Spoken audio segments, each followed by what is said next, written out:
Good evening. Evening right now where I am.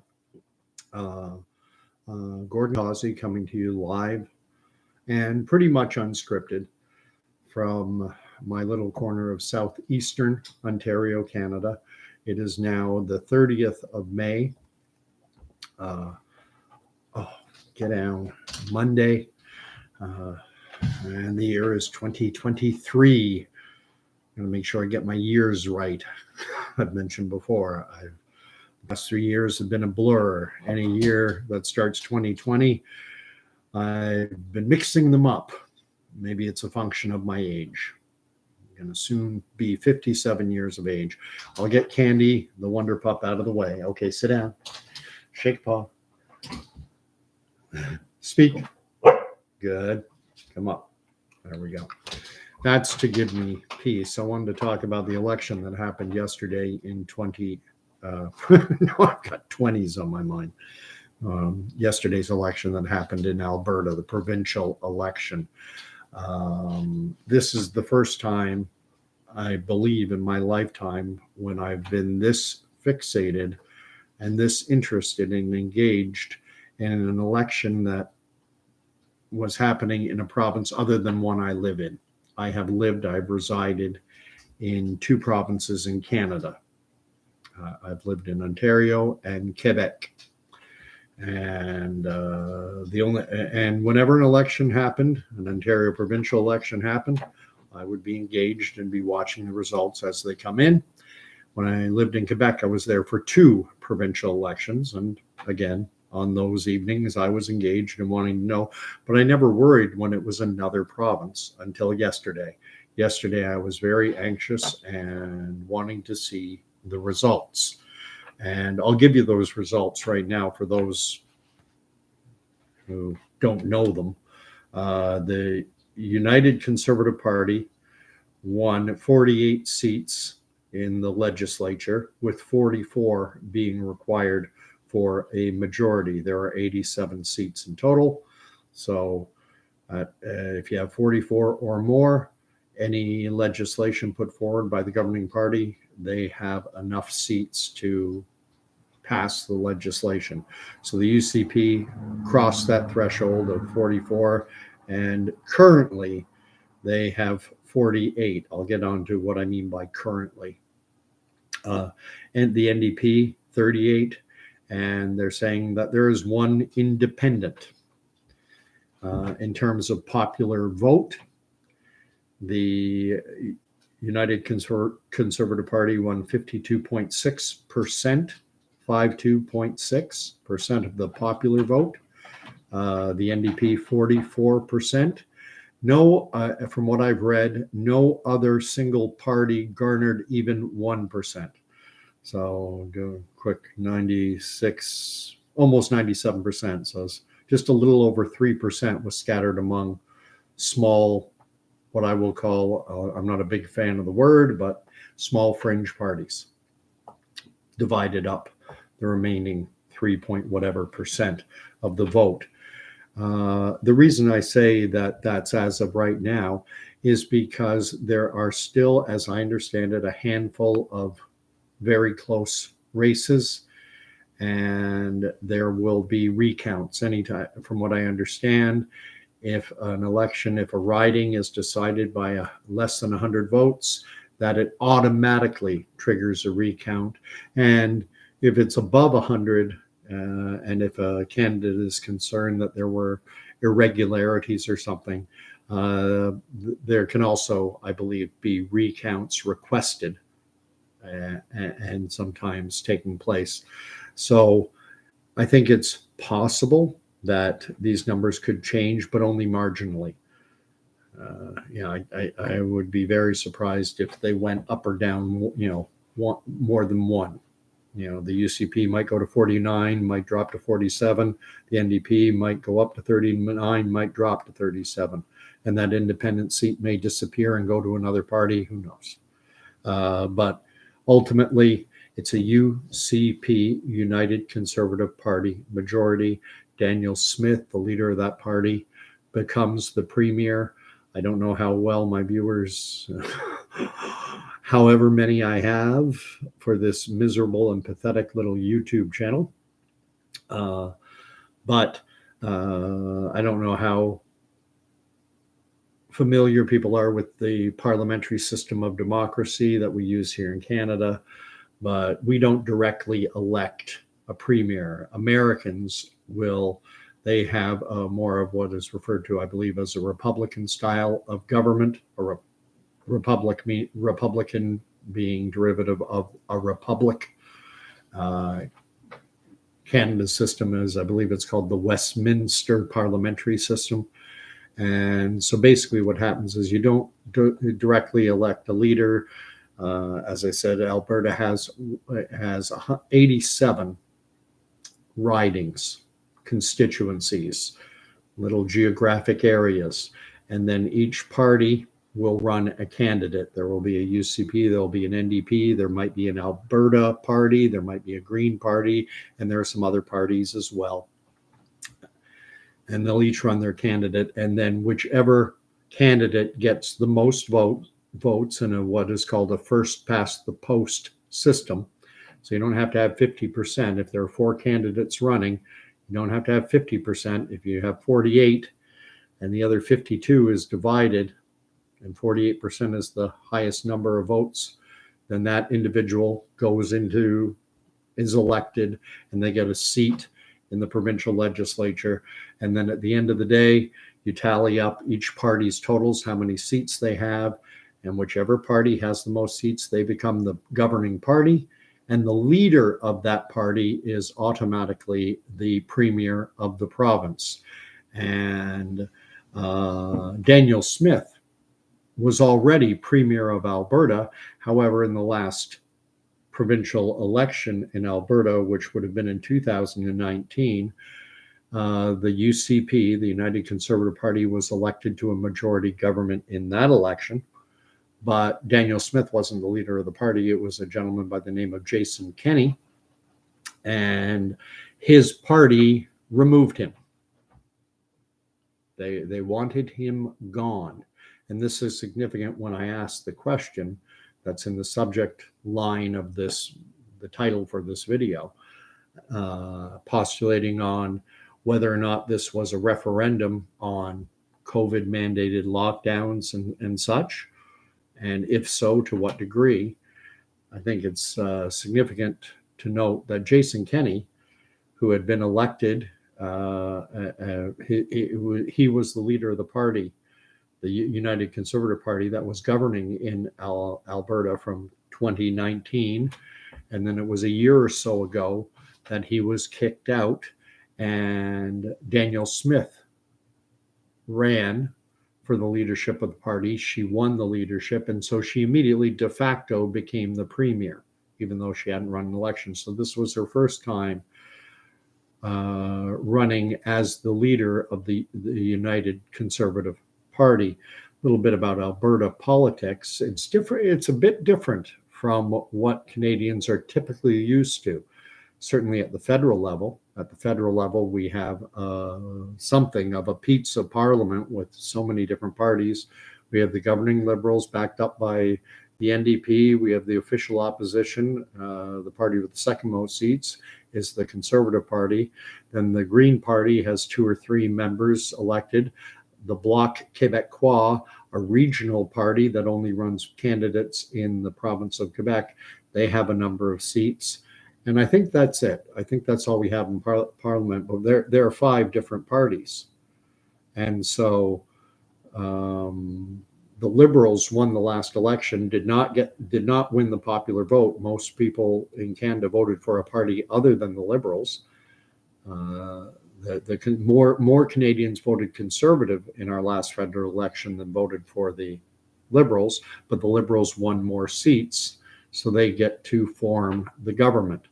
But it means that in order to pass legislation, they have to have the support of 1 or more of the smaller parties to put them over the number of votes needed to pass the legislation. I don't want to give a civics lesson on parliamentary democracy. That would be boring as heck.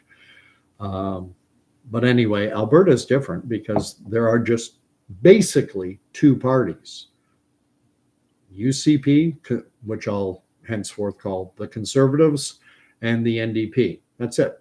An NDP, if you're an American, that stands for New Democratic Party, and it's considered our left-wing socialist party. They're typically strong with, historically, they've been strong with unions. And Albertans chose by a margin in the popular vote of 52.6 to 44%. They chose the Conservatives over the socialist NDP. And I was a bit gobsmacked last night because the polls in Alberta closed at 8 p.m. their time local. Ontario, I'm 2 hours ahead of them. So at 8 o'clock, when their polls closed, it was 10 o'clock where I was. And that's when shortly thereafter I started watching. And I've become somewhat conditioned to expect that within a very short period of time, because counting ballots doesn't take long. I mean, they got polling stations. People are going to a church basement or a school or typically it's a public building of some description.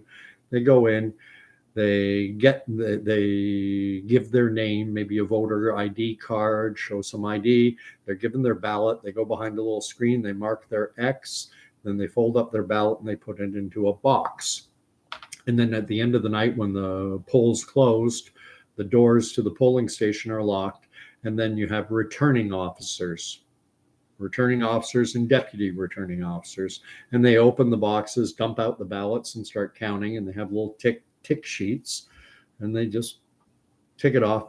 It takes a few to do one polling box. I mean, the way it'll work is in a riding, say Calgary Northeast. I don't even know if that's the name of a riding. It might be. There's Calgary Center, Calgary this, Calgary that. So we'll say Calgary Northeast if that's a riding. It might have 110. It's usually somewhere around 100. I don't actually think it is that many because that's more federally. But I'm going down too many different side roads. They'll open the boxes, count the ballots, and it takes minutes. And I think in Alberta, when I was seeing, they refer to that as a poll. Each box represents a poll. And when I was watching the results, they would tell you, it's 3,000 votes for one candidate, 2,500 for another. And it would say 17 out of 18 polls reporting, meaning 17 out of the 18 boxes with ballots in them have been counted.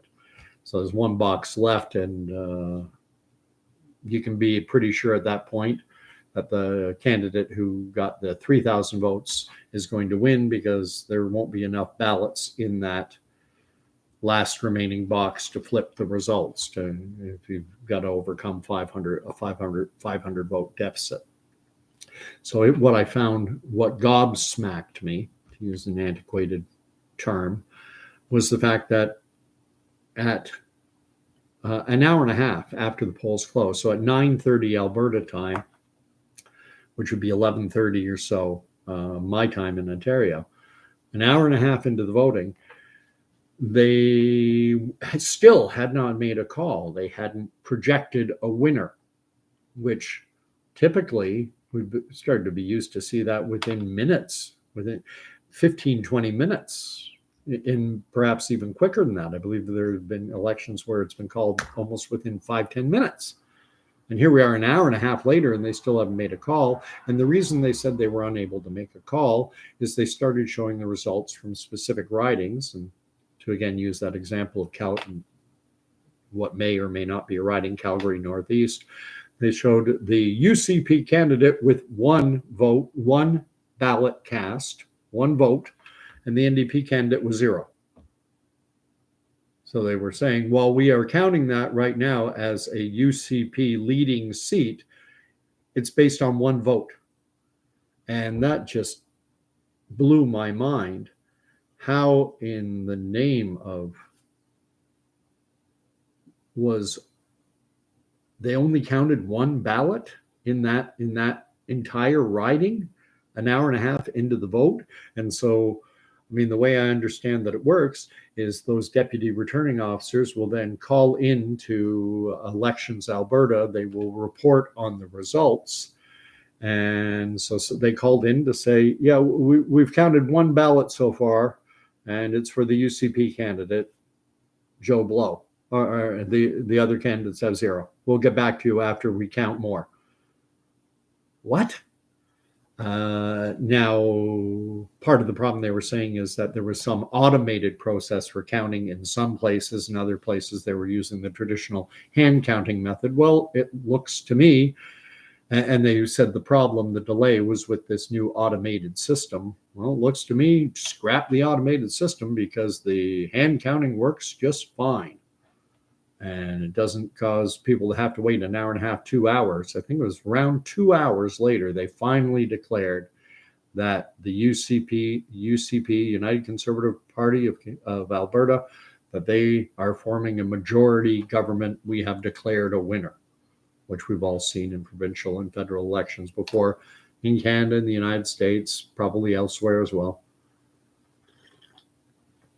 But now to the question of, was this a referendum on COVID measures, lockdowns, mandates?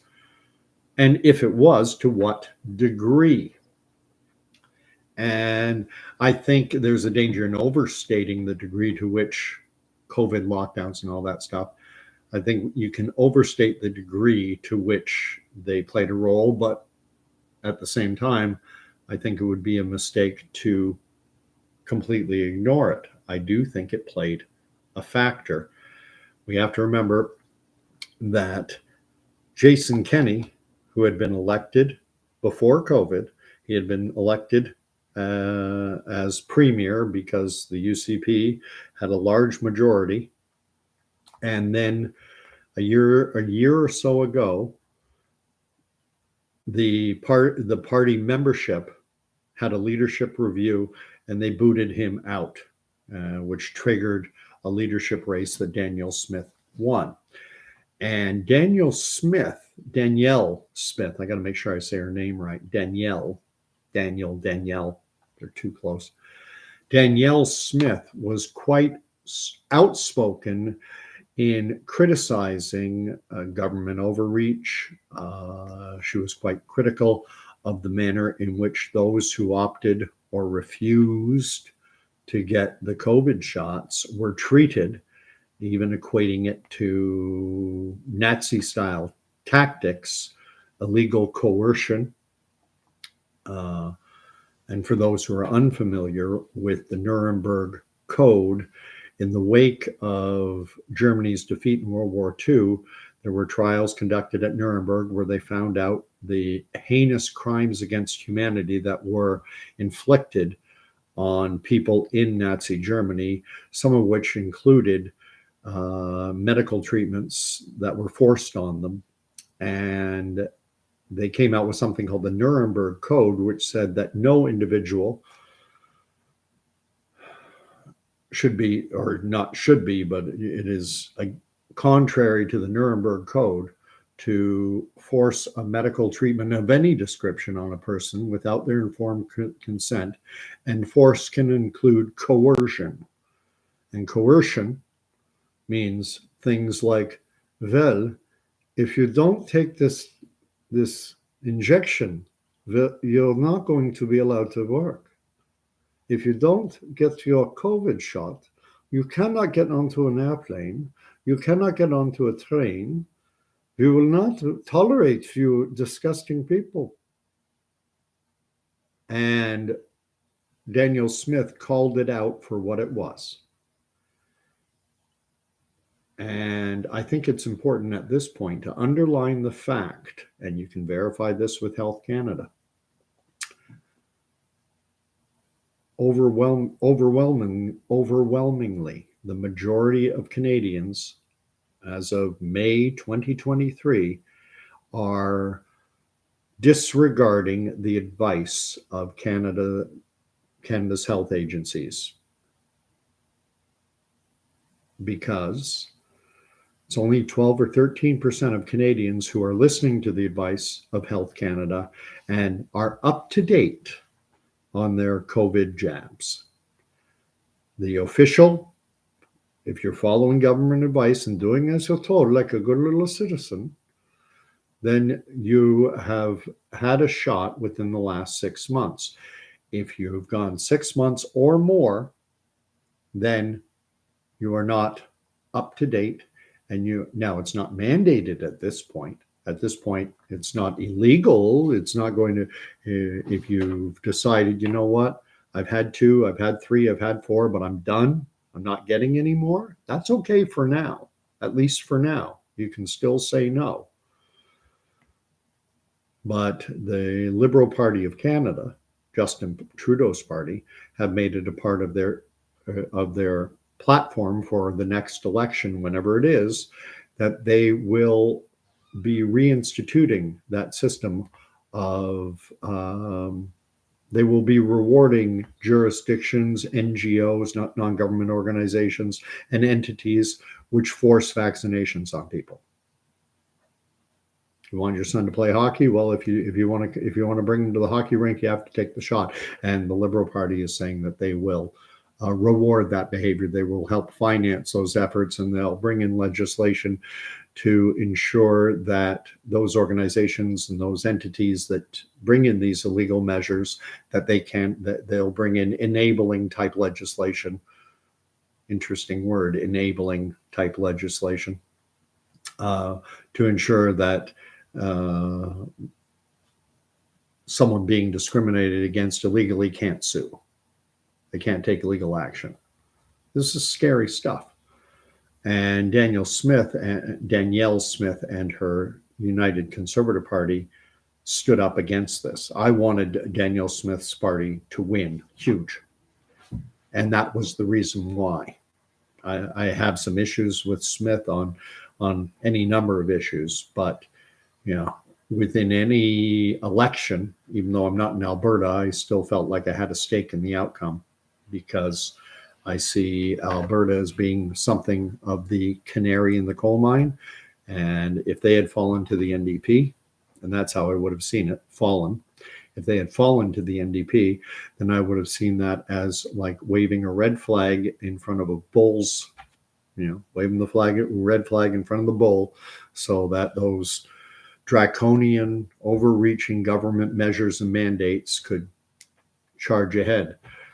I think this sends a signal to the puppet masters pulling the strings that Canadians, as we saw during the Ottawa Convoy 2022, Canadians will get their backs up. We're quiet, we're polite, we're typically easygoing, but there is a line in the sand. God bless the truckers for galvanizing the opposition to this, what we lived for 2.5 years. And I know that some think freedom is dumb. They think liberty is dumb. They think constitutional rights and liberties are dumb. I don't. It's a familiar old bromide that those who trade their freedom and their liberty for security will have neither. Give up your liberty for safety, you're neither going to be safe nor free. And I think it's very possible. I'm convinced it's coming back. I see I do have someone watching. I got a thumbs up. Thank you very much. If you want to put a comment in, the live chat is on. I would love to hear anyone's thoughts, where you're from, any questions, any comments, any criticisms. There's more to this election. Alberta is seen as something of a three-legged stool. There are 3 primary constituencies, for lack of a better word. There's Edmonton, which is the capital city.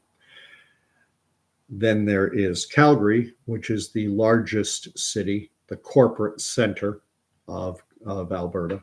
And then there's the rest, which tends to be more rural in nature.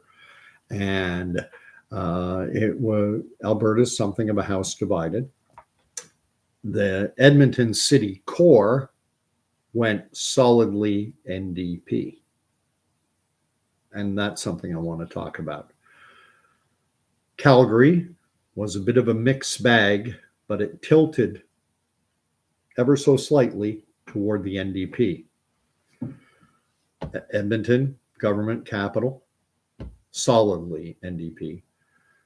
Calgary, corporate business sector, business center of the province, very split, but with a very small margin leaning toward the NDP. And then the remainder of the province, overwhelmingly UCP. And why did Edmonton, basically, when we look at the 38 seats that the NDP won province-wide, I bet 20 or so, maybe more, are in Edmonton itself. Edmonton's a city of in and around 1 million people if you include the greater area. The UCP did win seats, but outside the city center. They were on the periphery, on the donut, I heard it referred to as. For what it's worth, I've been to Alberta, I believe it's 3 times in my life. However, that was Wainwright, Alberta, on military exercises. And not a fan of Wainwright, but that's another matter. Although I'll say this for Wainwright, in case anyone from Wainwright hears this, you guys have the best beef jerky I've ever tasted.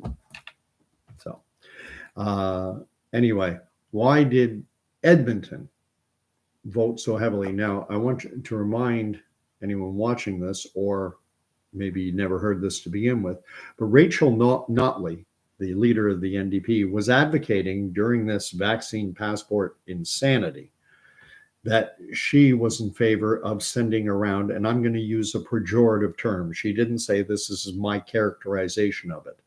She wanted to send around the vaccine Gestapo to the residences of anyone who was unvaxxed to convince them, why are you not taking this shot? You must. And in the provincial capital of Edmonton, that's where the NDP was strongest. They won the majority of the seats, then they won the majority of the popular vote in Edmonton proper, Edmonton city center. In the context of the COVID lockdowns and all those measures that hammered the bejeebers out of people, those who were most insulated and most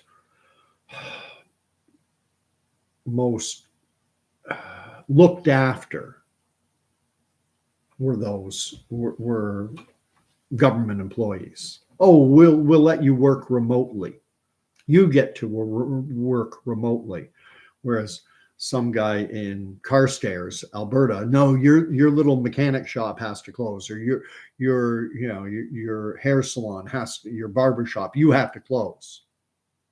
Oh, but government worker, oh, you can work from home and you get your full paycheck. It's a different mentality in a town where the government is the primary employer. And the degree to which they represent Main Street Alberta, I think, is questionable. I think it's beyond questionable. I think that Edmonton, being a government town, that they're out of step. Now, Calgary, where the NDP did apparently, they won very marginally, but they did win the popular vote, and they did win just a few more seats than the United Conservative Party. That, again, is the corporate sector, where people work for large multinational corporations. And again, during COVID lockdowns, when people were told to shelter in place and many had to close their businesses and saw their businesses they lost their livelihoods. Calgary was less impacted because that's the corporate center of Alberta. And so the degree to which this was a referendum on lockdowns, well, the reason Jason Kenney was booted from office is because people were not happy. It didn't matter that people could look, he could honestly say, well, look, at least I'm not the NDP. The NDP would have hammered you even more. The NDP is advocating sending, again, my characterization there, advocating sending the Gestapo around to try and force a needle into your arm, doing everything they can short of strapping you down, maybe. So I'm not going that far, but Albertans and UCP members themselves kicked Jason Kenney out, and they chose someone who spoke out against this kind of stuff. And now Albertans basically thumb their nose at the mainstream media, which built Rachel Notley up huge. I actually was watching Global News, and they were interviewing a reporter for Global News was interviewing a local candidate. They had the usual back and forth that you get during an election campaign. What are your impressions as we wait for the results to come in? And then the candidate said things like, well, we've got momentum is on our side. I'm hearing great things at the door. And I'm expecting to be in the provincial legislature when the next session begins. The people in this riding are great, blah, blah, blah. The usual, doesn't matter which candidate it is, whether it's the UCP or the NDP, they say the same crap. And then at the end of it, the Global Reporter said to this NDP candidate, I hope things go well for you tonight. She basically was saying, I want you to win. And if you know anything about journalistic ethics, and a lot of people won't, because not many have taken a course in journalistic ethics, and I haven't either. It's just I have had and have friends in that field, in the media. And when it comes to journalism, not op-ed, not opinion, not editorial, but when it comes to journalism where you're reporting, I, as a consumer of the news, should not have any inclination as to what the opinions are of the journalist. The journalist should be down the middle so that I don't know which way they're going. That doesn't exist anymore, hardly at all. Now, journalists, it was happening before the COVID era, and after the COVID era, it ramped up on steroids. And now we have the media decidedly taking a side, telling you what to believe, telling you what to think, even telling you how to feel. And that machinery was working heavily on promoting Rachel Notley and the NDP. And Albertans, and God bless you for it, push back. 52.6, over half the population said, yeah, I hear you. You're wrong. That takes guts. That takes, I don't know exactly how to frame it into words, but that takes moxie, to use an outdated term. It takes cojones. Far more common is the fact people like to go with the herd. They like to know what's popular. And the way our media works now is the media tries to frame what they want as the popular narrative. And now we have things like AI bots on social media platforms who can create the illusion of a narrative. They can create the illusion of popular support around a given idea. And it takes moxie, nerve, cojones to push back on that and say, you know what, even if it is popular, I don't agree. And again, Alberta, God bless you. It's going to be interesting to see what happens going forward. My predictions stand in terms of what's coming in the fall. I still think there is the very real potential for the declaration of a climate emergency this summer, either globally, coming from a body like the World Health Organization, and they're updating their 2005 international health regulations, and they would be able to declare a climate emergency. They would say they could say it impacts health, and so we are declaring a global climate emergency coming from the World Health Organization. I see that as a possibility. Or conversely, if the World Health Organization doesn't, or the UN doesn't, I could see Justin Trudeau declaring it unilaterally just for Canada. We have wildfires happening in Alberta. We now have wildfires reportedly happening in Nova Scotia. People apparently reportedly being evacuated from their homes and their communities. And the messaging is that this is because of man-made, anthropomorphic, or whatever the word is, man-made climate change. And so that's one prediction. Then I see in the fall, this fall, which starts September 21st, a declared reemergence of COVID, a new variant, a new strain, and they will have a jab ready to go. You can read up on it.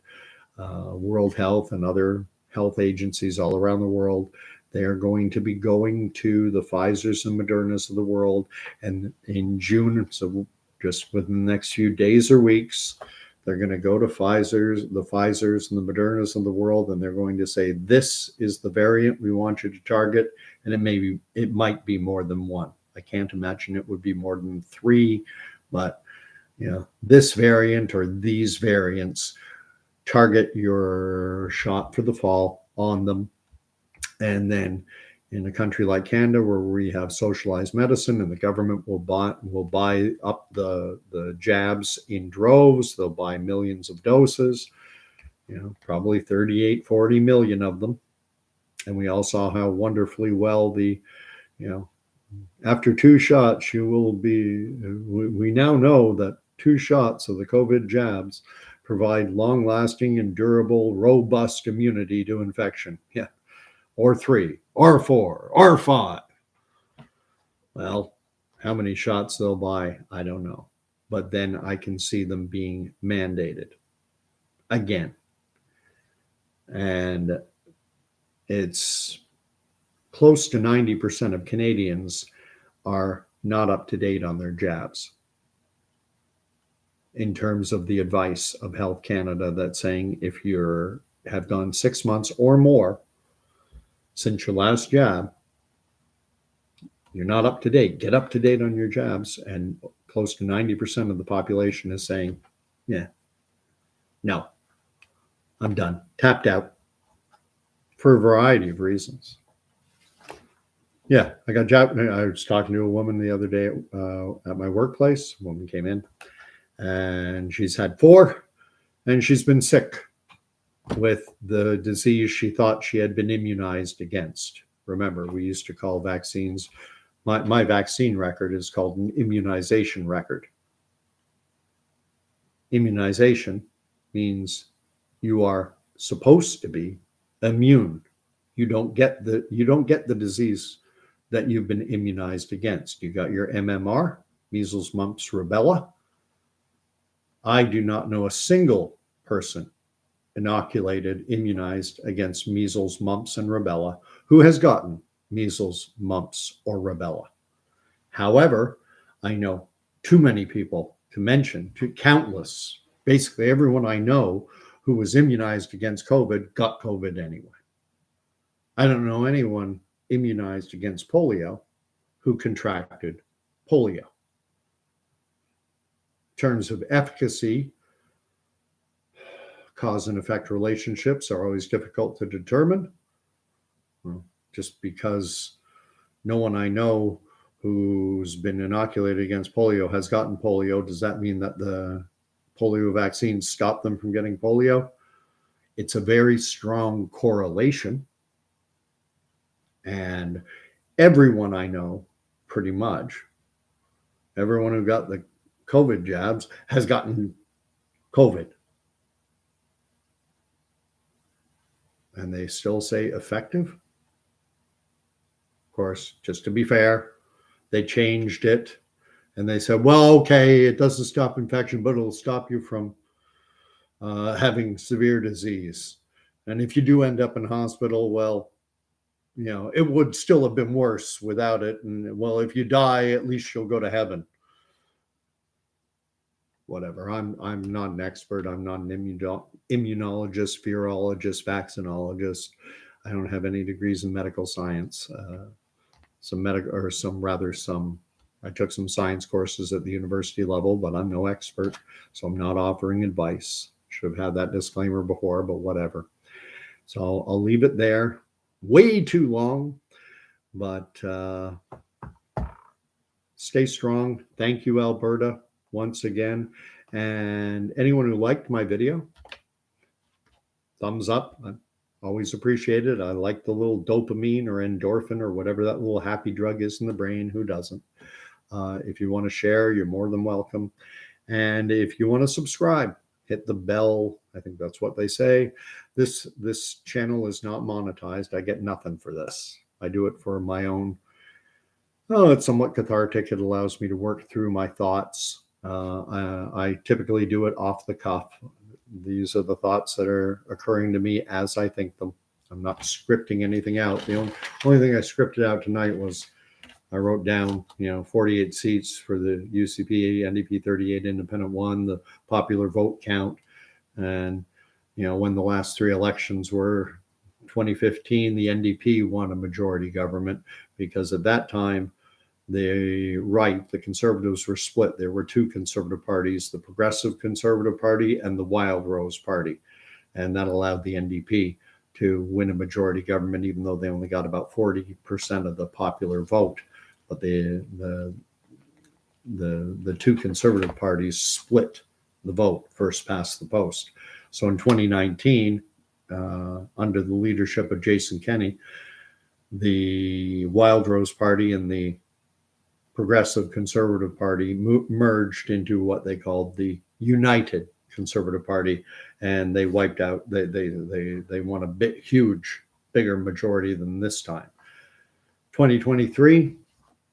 This time they maintained their majority government, but at reduced levels, but they're still over 50% of the vote. And a lot of people were upset with the way the government overreach and the contradictions of the COVID era when Jason Kenney himself was caught breaking his own rules. But then we've seen that everywhere. We've seen that in, federally, provincially, health officials. We hear them, it's like they're talking out of two sides of their mouth. One side, this is what we want you to do, but I'm not doing it myself. Dr. Kieran Moore, who is Ontario's, I'm just feel like rambling. Dr. Kieran Moore is Ontario's Chief Medical Officer of Health, and he was publicly advising Ontarians to wear masks indoors when gathering in large numbers. And then within a day or two, within a week of his making that pronouncement, within a week, there was a gala event in downtown Toronto at a large hotel. And I think it was Toronto Life magazine, I think. And they were celebrating, or they were giving awards to Ontario's top 50 personalities over the past year. And Dr. Kieran Moore was one, as Kingston's former Chief Medical Officer of Health, who had been elevated to Ontario's Chief Medical Officer of Health. And there were pictures and videos of him all over unmasked. Nobody. The elite, the elite of Toronto and the elite of Ontario were all indoors gathering, acting normal, while everyone else was being told to wear a mask. I noticed mask wearing went way down after that. Do as I say, not as I do. So anyway, leave you there. God bless always. And probably my next video, we'll see. I'm not sure when it'll be. And a lot of my videos are faith-based, and I would encourage anyone to listen, because if this world ever needed Christ, Jesus Christ, if this world ever needed the way, the truth, and the life, never more than now in Canada's history. So I'll end it there. God bless.